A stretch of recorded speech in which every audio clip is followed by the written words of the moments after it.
instantes, estimados amigos. Ingeniero Blandón, buenos días. Buenos días, Álvaro. Buenos días, Libeca. Buenos días. Buenos días a toda nuestra audiencia. Espero que hayan pasado una feliz Navidad en compañía de su familia. Conozco de la difícil situación por la que está atravesando decenas de miles de familias panameñas.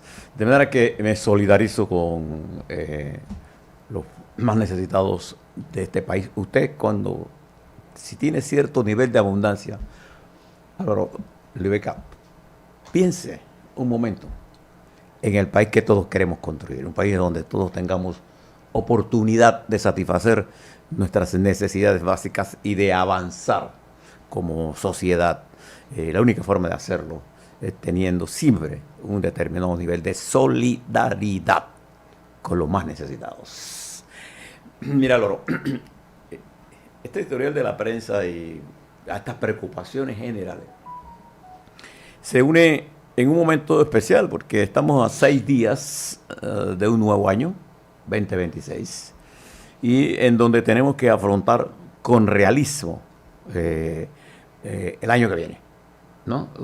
Es bueno tener una actitud positiva, pero la peor estrategia que alguien pueda tener, Álvaro, es pensar en el mejor escenario que se va a desarrollar y trabajar con él. Uno siempre debe tener el peor escenario y el mejor escenario y entender cómo que se mueve la vida personal, todo parte de una experiencia personal y la hace usted colectiva. Este es un mundo complejo, así como lo señalaba usted, la ministra francesa ve el 26 como un año muy complejo. Yo también lo veo como un año extremadamente complejo. Le voy a dar algunos ejemplos nada más. Primero, en el caso este que usted estaba leyendo, no hay duda que el presidente de la República de Panamá, por constitución, tiene una facultad de dar indultos en lo que señala la constitución y la ley. Eso es una facultad. Eso no es lo que entramos a discutir. Lo que estamos entrando a discutir es qué es lo que realmente se corresponde con el sentir de la comunidad panameña. Entonces, tenemos que entender el sentir de los panameños. Fíjese que la CNN ayer publicó una encuesta que para ella realizó la empresa SRS, en donde los norteamericanos, el pueblo norteamericano, le está pidiendo a sus dirigentes políticos que se enfoquen más en los problemas económicos que lo afectan a esta comunidad.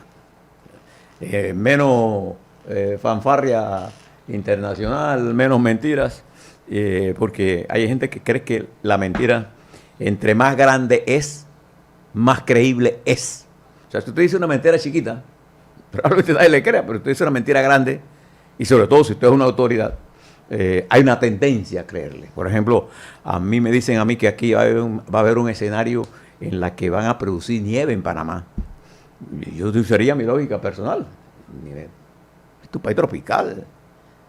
Producir nieve, producir hielo, es un país tropical. Tiene que ser altamente costoso y el evento sería altamente costoso. Yo estoy de acuerdo que esto es una publicidad engañosa.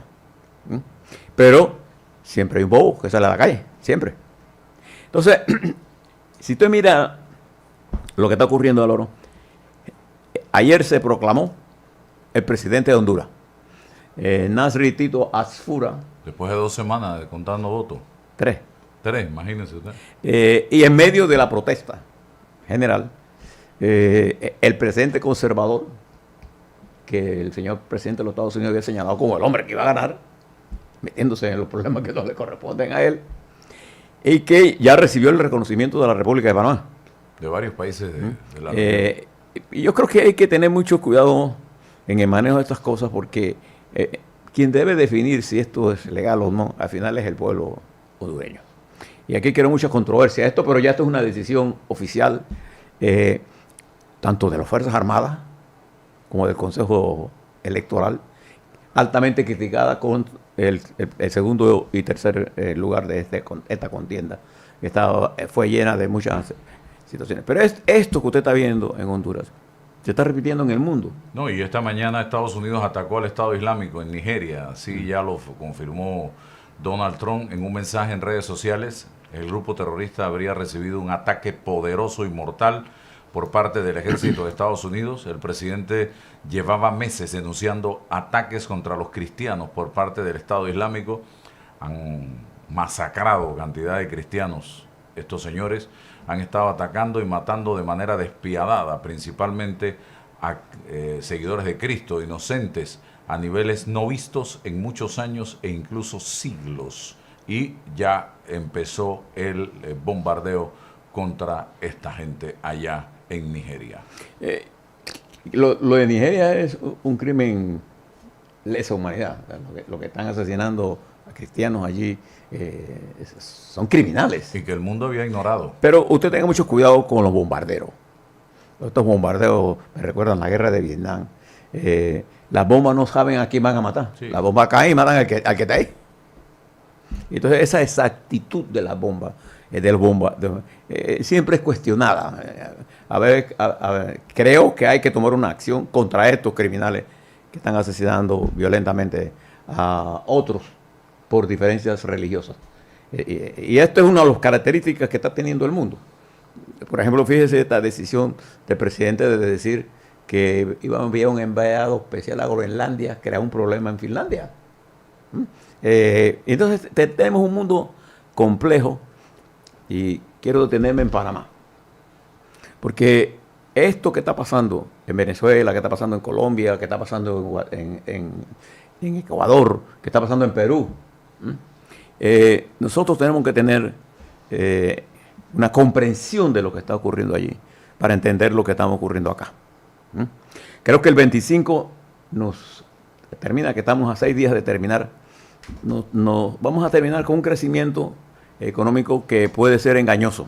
Vamos a definírselos. Este es un crecimiento que puede estar por encima de 4,2%, el doble de la América Latina. Sin duda alguna, este es un crecimiento impulsado por 3 actividades: el Canal de Panamá, el sector financiero y la logística. No significa que eso se va a traducir en un crecimiento para el pueblo.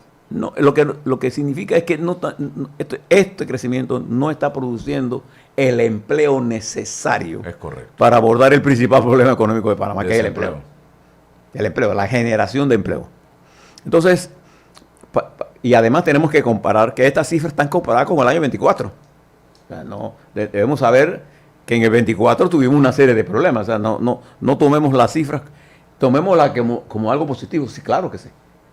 Pero sepamos entender lo que significa esto para poder entender lo que viene en el 26. En el 24 nosotros tuvimos las protestas, el cierre de las minas y una caída del Producto Interno Bruto. Si yo comparo las cifras del 25 contra el 24, que es lo que es esto, podría llevarme sin duda alguna una sorpresa, porque en el 25 no tuvimos las acciones de esta y tuvimos más agua en el canal. De manera que sepamos, es positivo, sin duda alguna, este crecimiento, pero este es un crecimiento que podemos malinterpretarlo y llevarlo a la creencia de que Panamá está en recuperación. Eso no es cierto.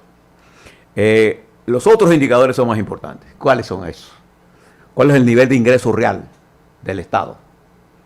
¿Cómo se comporta el ingreso para abordar los gastos corrientes? Eso nos da a nosotros la diferencia entre gasto e ingresos con su familia. Si usted se gasta más de lo que gana, ¿qué se produce? Endeudamiento. ¿En qué endeudamiento lo usa usted? ¿En su tarjeta o en préstamos? Y si lo hace con tarjeta, es carísimo. Entonces, cuando usted tiene un buen año, es cuando sus gastos están equilibrados o se puede producir ahorro. Eso no es el caso de Panamá. No se está produciendo ese ahorro. Nuestra deuda pública ha crecido, está llegando a los 60,000 millones de dólares ya. Sí, y ha crecido en 5,000 millones en el año 25. Entonces, ¿y en qué se ha utilizado esos 5,000 millones? Sería la gran pregunta que debemos hacernos una parte todos en este momento. Se está usando para pagar la deuda. Y deuda y planilla. Porque además tenemos un gasto fijo de incremento salarial de aproximadamente 4.300 millones de dólares. O sea, es como si usted pide prestado al banco A para pagar su préstamo en el banco B. Así de sencillo. Esa es una parte. Imagínense, deuda con deuda. Entonces, nosotros tenemos que ir para el 26. Tenemos que actuar con realismo. Yo creo que René Quevedo, que tuvo una intervención aquí y hoy aparece en Metro Libre, está acertado en sus puntos de vista. Nosotros necesitamos primero tener una restricción del gasto y mejorar los ingresos. Si no hacemos eso, no vamos para ningún lado. Porque, entonces, ¿qué estamos haciendo? Estamos financiando el gasto corriente con deuda. Eso es fatal. Y dos, ¿cuál es el dinero efectivo para la inversión nueva que genere empleo? Y hay decisiones importantes, como el futuro de la mina, el futuro de las obras de infraestructura, el futuro del Irán. Hay cosas que tenemos que realizar con un determinado nivel de consenso.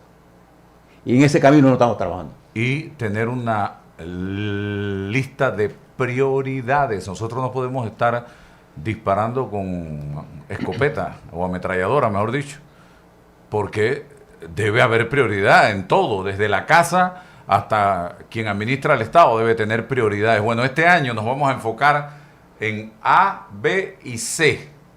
Y entre ese A, B y C debe estar el agua, por ejemplo. A esta hora, ¿qué cantidad de panameños están sin agua? Nada más tenemos que ir a la región de Azuero, ingeniero, y desde mayo, la gente de Chitré, La Villa, el Guararé y Las Tablas no puede, no sé si lo están haciendo, consumir el agua del grifo. Y usted ve que el problema se resuelve. No se resuelve. Nos tienen en ese patín desde mayo. Ya va mayo, junio, julio, agosto, septiembre, octubre, noviembre, diciembre. 8 meses que la región de Azuero no puede tomar el agua del grifo. Y eso nada más por mencionar Azuero. Claro. Y para poder lograr hacer esto que estamos planteando, usted necesita un determinado nivel de entendimiento con la sociedad. Y aquí viene el problema político. Si los dirigentes políticos no logran entender qué es lo que quiere el pueblo, ¿no así? Se equivocan y nos hará más difícil la vida en el año 26. Ya de por sí, aunque tengamos el nivel de consenso, el 26 va a ser un año muy complejo y difícil. ¿Por qué? Porque arrastramos un nivel de endeudamiento muy alto en gastos. No hay un control del gasto, por un lado. Y dos, no hay inversiones dirigidas a generar empleo. Y las cosas que tenemos que hacer para generar empleo son difíciles siempre. Y requieren un determinado nivel de consenso político que no tenemos en el país. Entonces, la primera cosa que el gobierno debiera entender es que necesitamos esos consensos para impulsar la economía. Y le voy a dar algunos datos para que usted sepa. El año 26 arranca con una diferencia de bajos ingresos o ingresos muy parecidos con gastos aumentando. Gastos corrientes, gastos, no inversión. Eso significa que vamos a tener un déficit corriente. ¿Y con qué se va a resolver eso? Con endeudamiento. Endeudamiento improductivo, porque es endeudamiento para pagar gasto corriente. Entonces tenemos que tener una política de control del gasto, pero un nivel de efectividad para atender las necesidades de la población. ¿Cuáles son esas necesidades? Agua, energía eléctrica a precios más bajos y eficiente. 3, obras de infraestructuras que generen empleo y reactivación de obras que se paralizaron por cualquiera sea la razón. Y eso requiere que las fuentes de ingresos nuestros mantengan los niveles de ingresos y sepamos entender el papel del centro financiero panameño. ¿En medio de qué cosas? En medio de una sociedad caracterizada por un alto nivel de incertidumbre. Ustedes saben que en su vida personal la incertidumbre genera ansiedad, genera dudas, genera toda clase de problemas. Entonces tenemos que reducir la incertidumbre nacional y la incertidumbre que viene de afuera. Por ejemplo, La situación de Colombia es altamente peligrosa para nosotros. Y de Colombia hay una actividad el crimen organizado que va a pasar a nuestro territorio y que ya está pasando. No nos engañemos con eso. ¿Y eso qué afecta? La circulación de sustancias de drogas, la situación del crimen dirigido a la prostitución, el tráfico de vehículos y la acción de capital de mala procedencia para obtener negocios. Y fíjense que ayer, y yo quiero tratarle esto con mucha seriedad, todavía no tengo muy claro cómo el gobierno logró establecer un decreto mediante el cual se anula el comercio al por menor. Al por menor se hace que los extranjeros puedan tener acceso al comercio al por menor. La Constitución de la República prohíbe eso. Prohíbe eso. Mi preocupación ahora, si soy yo un experto en el legal y voy a hacer las consultas en el día de hoy, ¿cómo se pudo hacer eso cuando hay una prohibición constitucional? Entonces, todas estas incertidumbres y toda esta falta de coordinación del gobierno y su política de comunicación y la falta de que los ministros salgan a dar la cara de qué es lo que van a hacer en el 26, está creando un nivel de rechazo en la operación del gobierno, independientemente si es buena o es mala. Aquí si usted observa las redes sociales, se da cuenta que no hay una política de comunicación del Estado. No hay. Entonces, esa es una cosa que tiene que revisar el país, el gobierno. Particularmente, ¿por qué? Porque yo no puedo hacer cambios, porque yo quiero hacer los cambios. Los cambios se hacen si yo tengo una masa crítica que me permita hacer esos cambios, porque son cambios estratégicos. Son cambios no son cambios de modelo. Por ejemplo, si yo quiero reactivar la mina, yo tengo que tener una campaña para que eso se haga. Por ejemplo, doy como ejemplo eso. Si yo quiero generar empleo, yo tengo que ver cómo lo voy a hacer y en qué áreas son más críticas. Y si eso va dirigido, por ejemplo, a educación, yo tengo que ver qué voy a hacer en educación en el año 26, 27, porque el gobierno entra quizás en el año más difícil, el gobierno, porque si las decisiones financieras que toma ahora no tienen efecto en este año 26 y en el año 27, no esperemos en el 27 que pase algo extraordinario, no va a pasar. Entonces hay una descoordinación entre la Asamblea Nacional, que tiene su propia agenda, y la Corte Suprema. Este año, por ejemplo, en el año 26, se debe escoger una nueva presidente o presidente de la Corte Suprema de Justicia, que es uno de los elementos... Por 2 años. Por 2 años. Y es uno de los elementos más importantes en la estabilidad, porque sin estabilidad jurídica no hay crecimiento, no podemos atraer inversiones. Entonces tenemos un problema de una política exterior en los Estados Unidos errática para los Estados Unidos y para América Latina. Para América Latina, los Estados Unidos no tienen una propuesta. Tiene apoyos prometidos, pero no hay una política de desarrollo para América Latina. Los problemas de Estados Unidos con respecto a la migración se resuelve en la medida en que haya desarrollo en nuestra región, con el respaldo de la principal potencia de la región. ¿Quién es la principal potencia de esta región? Los Estados Unidos. Tengo aquí el artículo 293 de la Constitución, pero quiero aclararle a los amigos que escriben en el chat en vivo del canal de YouTube que cuando usted va a escribir algo, escriba en base a verdades, a realidades y no a mentiras. Aquí dice una persona, acabo de ver un video en Instagram del expresidente Juan Carlos Varela reunido con el ministro de Salud Fernando Boy Galindo en Multiplaza. Usted no ha visto ningún video del señor Fernando Boy Galindo reunido con el señor Varela. Ese video lo vi yo y ese no es el ministro de Salud Fernando Boy Galindo. Ahí sale una persona de espalda que no es el ministro de Salud Fernando Boy Galindo. Se ve claramente al señor Varela, pero no es el ministro Fernando Boy Galindo. No estén regando rumores falsos en redes sociales, porque eso no es así.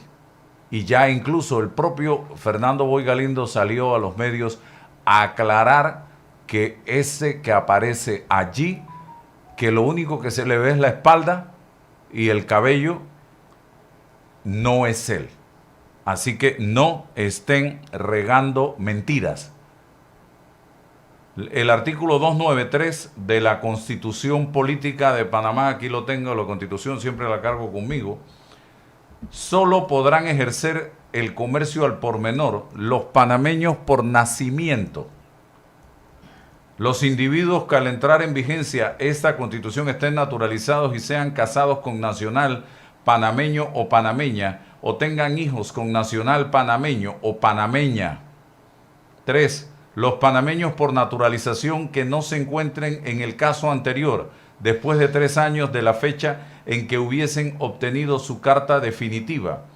4. Las personas jurídicas nacionales o extranjeras y las naturales extranjeras que a la fecha de la vigencia de esta Constitución estuvieron ejerciendo el comercio del por menor de acuerdo con la ley.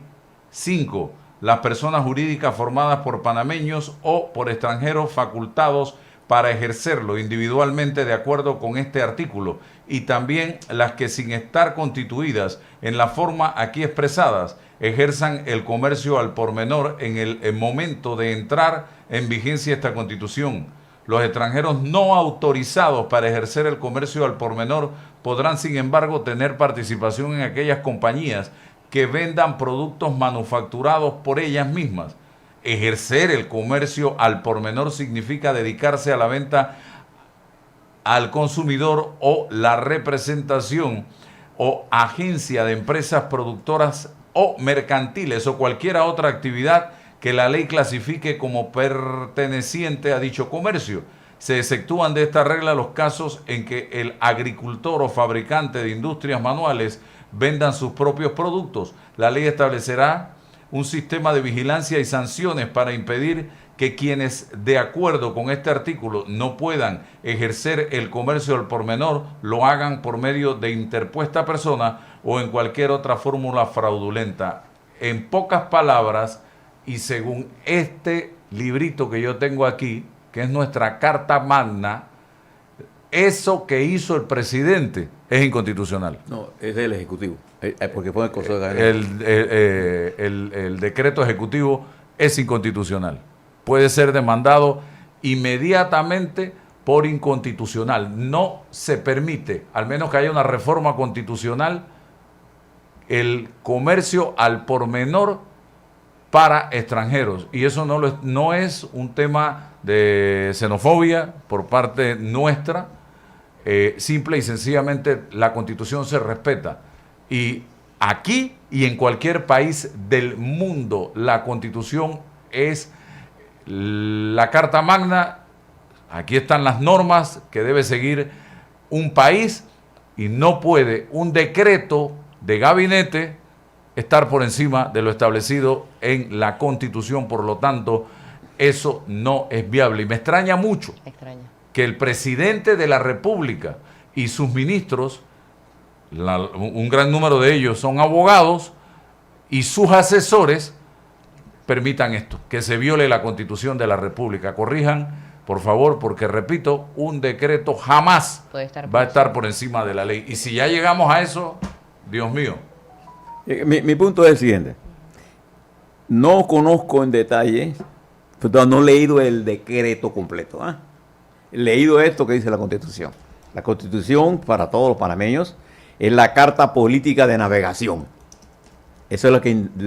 si yo quiero actuar constitucionalmente, tengo que estar dentro de esa carta. Fuera de esa carta, nada es posible si no pasa por un proceso de ajuste a la Constitución. Entonces, asumiendo que se trate de una aclaración, esta aclaración como fue presentada al público, sin explicación. Esto ocurre el 23 de diciembre, que fue el martes.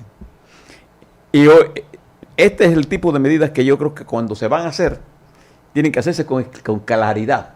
Por ejemplo, unida a esa medida, hay una medida que está dando un proyecto de ley que están dando por ahí, que es la revisión de las garantías que se le dieron a 185 empresas multinacionales con respecto a condonación de impuestos, y que ahora pretende erradicar. Entonces, aquí cambiar. está la noticia, ingeniero. Aquí está, dice, Gabinete deroga decreto que restringía el comercio minorista a los extranjeros. Lo sacó TVN y ha estado saliendo en varios medios de comunicación. La restricción es constitucional. ¿Ah?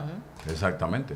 Es constitucional. Pero lo que quiero decirle es que supóngase que la intención y la razón de esto era buena. Cuando tú no explicas adecuadamente esto, se vuelve malo. Incluso en la explicación que estamos dando con respecto a esta reforma fiscal con respecto a las corporaciones internacionales, si yo vine a Panamá bajo esas normas, ¿cómo me la vas a eliminar de pronto? Eso es lo que yo llamo la seguridad jurídica. Entonces, el 26 enfrenta un problema de incertidumbre local y un problema de incertidumbre internacional. Yo escuché a nuestro embajador en Naciones Unidas, Eloy Alfaro, hacer una intervención con respecto a lo que está pasando en el Caribe, que dista de las interpretaciones que hace aquí, localmente el gobierno. Entonces, este tipo de conducta tiene que ser homogénea para presentarnos ante la comunidad internacional con una posición homogénea. A eso yo me refiero cuando hablo de la necesidad de eliminar la incertidumbre. La incertidumbre es la que se crea por la falta de información adecuada, por la vía adecuada. Y entonces lograr que la gente comprenda lo que yo quiero hacer. Porque si yo me llevar por lo que está pasando en redes sociales, aquí lo que estamos hablando de una sociedad polarizada y ¿cómo se llama? Una sociedad ácida, llena de odios, de irrespeto. Entonces, así no se construye una nación.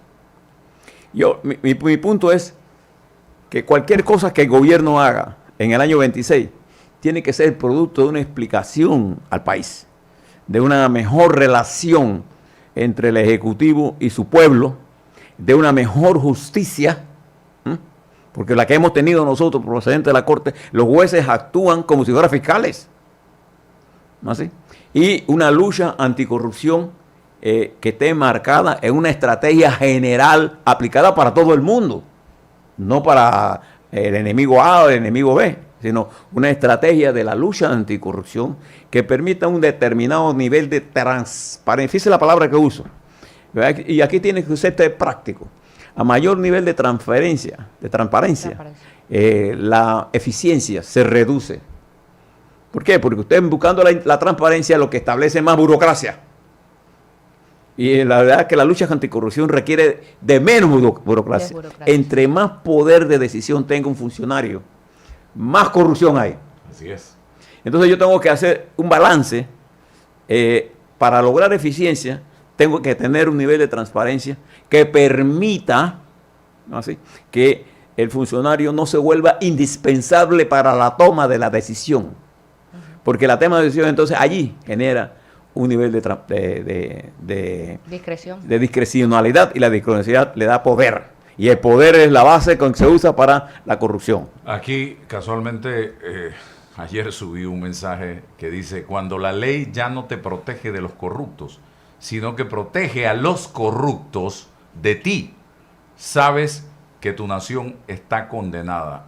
Ayn Rand, imagínese usted, y nosotros estamos caminando precisamente por ese territorio actualmente. Y otra, estamos tan jodidos que en lugar de juzgar a quien nos ha robado, atacamos a quien está desmantelando la corrupción. Así es, porque en este país, y ya se han dado situaciones similares a lo que dice este pensamiento, el que denuncia muchas veces, o la gran mayoría de las veces, es el que sale perjudicado y no se le protege. Y se ha intentado aprobar leyes de protección al denunciante y ha sido imposible. Por eso la gente no se atreve a denunciar. Aquí el informe del Cuerpo de Bomberos ya oficial en horas de la madrugada de este 26 de diciembre, el Benemérito Cuerpo de Bomberos de la República de Panamá atendió una emergencia por incendio vehicular en el área de Plaza Edison, Torre 300, PH Vivendi, corregimiento de Betania. La alerta fue recibida a las 2:12 de la mañana bajo el despacho 1070.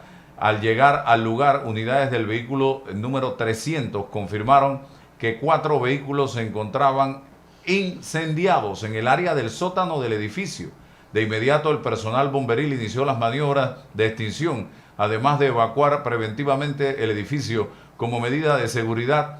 Durante la atención de la emergencia, varias personas resultaron afectadas por inhalación de humo, por lo que se coordinó el envío de ambulancias de la estación número 5 de San Miguelito y la número 8 de Balboa para su evaluación y atención.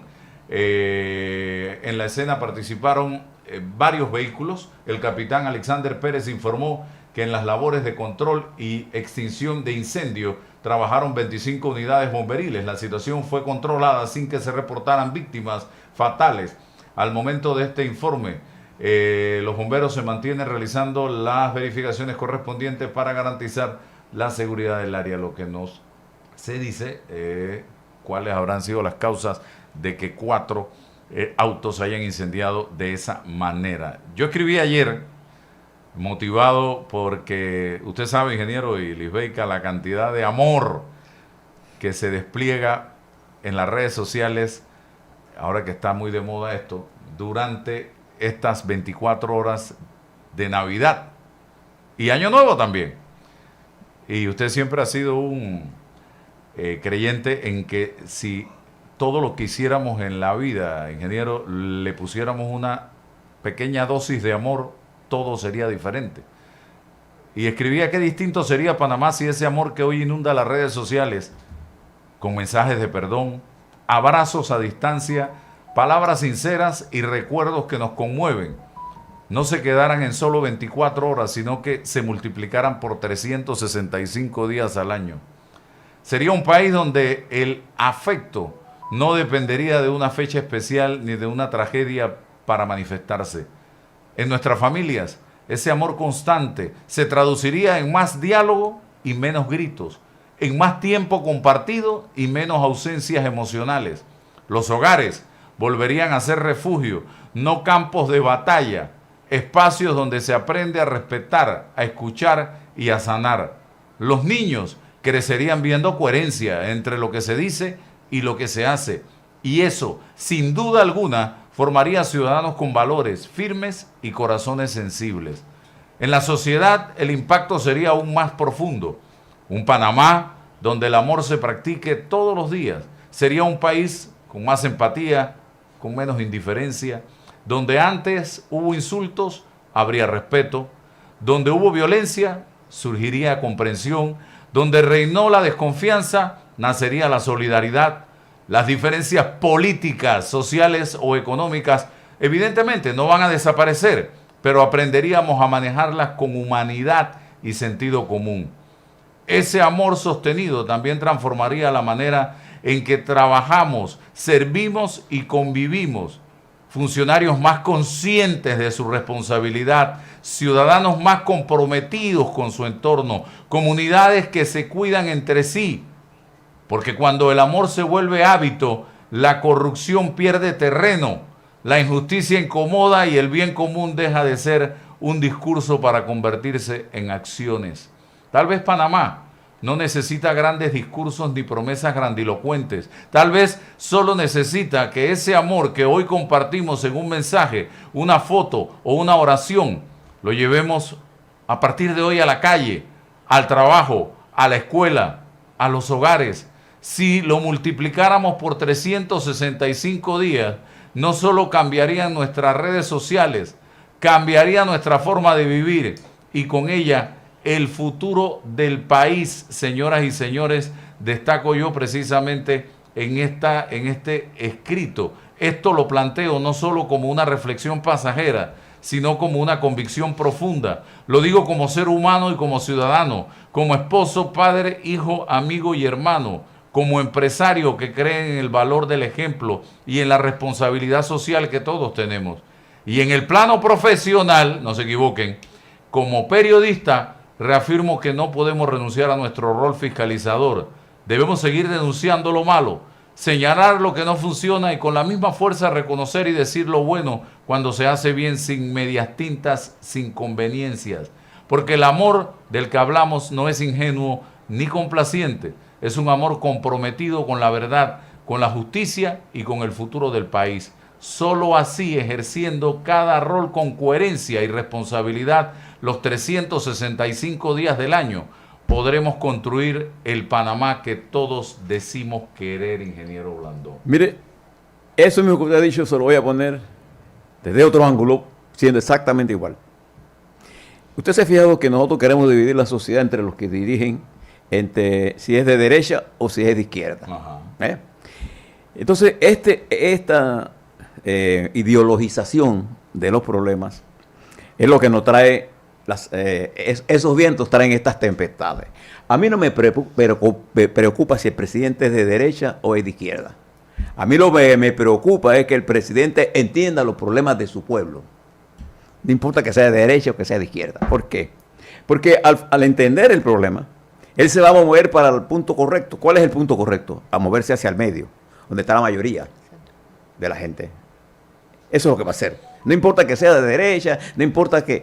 Fíjense, ayer escuchaba yo a un diputado cubano, del Parlamento cubano, hablando en el Parlamento frente a los dirigentes, entre ellos el presidente de Cuba, diciendo que el régimen había fracasado, porque ¿cómo era posible que un litro de una botella de leche se vendiera a 38 pesos cubanos, wow, y una botella de agua del mismo volumen de la leche se vendiera a 150 pesos?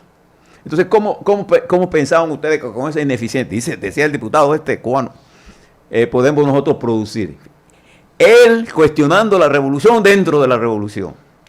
Y usted está viendo ahora mismo una serie de gobiernos, ¿no así?, de tendencia ideológica derechista. Pero ellos se van a tener que mover en medio si quieren hacer algo. Entonces, no es posible movernos ideologizando los problemas. Un niño con hambre, Álvaro, no tiene una ideología de izquierda o de derecha, simplemente tiene hambre. Sí. Para poder salir nosotros al desarrollo, nosotros tenemos que hacer una educación más eficiente. Sea usted de derecha o sea usted de izquierda, usted tiene que querer una educación más adecuada ¿para quién? Para los jóvenes nuestros, porque se está produciendo cambios importantísimos en la tecnología y va a haber desplazamiento de mano de obra por la inteligencia artificial. Entonces yo tengo que adaptar la educación. Y eso no importa que usted sea de derecha o usted sea de izquierda. Eso tiene nada que ver. ¿Qué es lo que los norteamericanos le están diciendo al presidente Trump? Déjese de estar hablando de los problemas de los demás. Venga a resolver los problemas de nosotros. Con todas estas salidas de los latinoamericanos y la migración, ¿qué se está quedando en los Estados Unidos? Sin trabajadores. Y la inflación de los precios en los Estados Unidos es real, pero todo el mundo está hablando de eso. Está hablando de Biden, está hablando contra Europa, de tomarse Groenlandia, de tomarse Panamá. De eso es que está hablando. Eso no le resuelve el problema a los Estados Unidos. Entonces, esta ideologización que nos está llevando, yo conozco, por ejemplo, le voy a dar una anécdota. El general Torrijos nombró al entonces teniente coronel Rubén Darío Paredes como ministro de el MIRA. ¿Usted recuerda? ¿Cómo no? Fue el único militar que fue ministro. ¿Y por qué lo nombró? Porque Paredes era un hombre, en teoría, un hombre de derecha. Y él llegó con la línea de derechizar el sector agropecuario porque estaba en manos de gente. Gerardo era ministro, había sido ministro, y el sector agropecuario estaba en manos de la gente más progresista del gobierno. Y entonces él llegó con la idea de llevarlo a la derecha. ¿Y qué pasó con Paredes? Un día me dice el general Torrijos, yo veo que Paredes está como más izquierdista. ¿Por qué? Porque él comprendió el problema del campesino. Entonces eso no tiene nada que ver un hombre de derecha que tenga pensamientos de derecha es tan necesario como un hombre que tenga pensamientos de izquierda. Eso no tiene nada que ver con eso, es como comprenda la realidad y entienda que la mayoría de la gente lo que quiere resolver es el problema del desarrollo de su familia en un sentido positivo. Entonces esa energía creadora es la que yo no estoy utilizando para Panamá. Yo tengo un profundo fe en el desarrollo del país. Pero tengo que señalar que en este momento el país tiene una restricción muy importante para poder alcanzar sus metas. Y esa restricción tiene que ver con la exclusión a priori. Este no, este sí. Y entonces eso está dejando mucho talento por fuera. Hombres y mujeres, progresistas o no progresistas, de izquierda o de derecha, eso es inmaterial. El problema es la capacidad que tengamos y llenamos el Estado de gente incapaz. O sea, no hay un entendimiento de que se debe gobernar ¿Al país? para todos y con todos, Claro. sin excepción, porque la elección es simple y sencillamente cada 5 años, un día, y allí se define quién es la persona que va a dirigir el país. Pero esa persona, al momento que asume el control, que le toca agarrar el timón de ese barco, él no puede, dentro de ese barco, tirar al agua a quien no votó por él.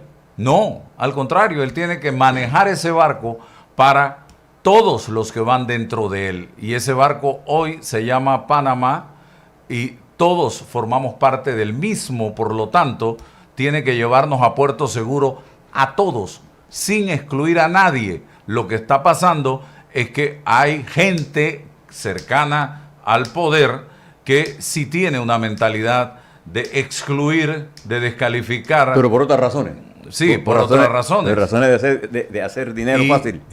Y hay gente dentro de la estructura que no son ni siquiera panameños y andan precisamente con esa mentalidad de, oye, este sí, este no, este sí, este no, llevando al presidente muchas veces a tomar decisiones que no son las correctas. Y eso fue lo que llevó a Torrijos al criterio de ni con la izquierda ni con la derecha, con Panamá. Con Panamá. Y entonces él incluyó en el proyecto nacional a gente de derecha, a gente de izquierda, a gente de medio, pero nunca desvió su atención del centro.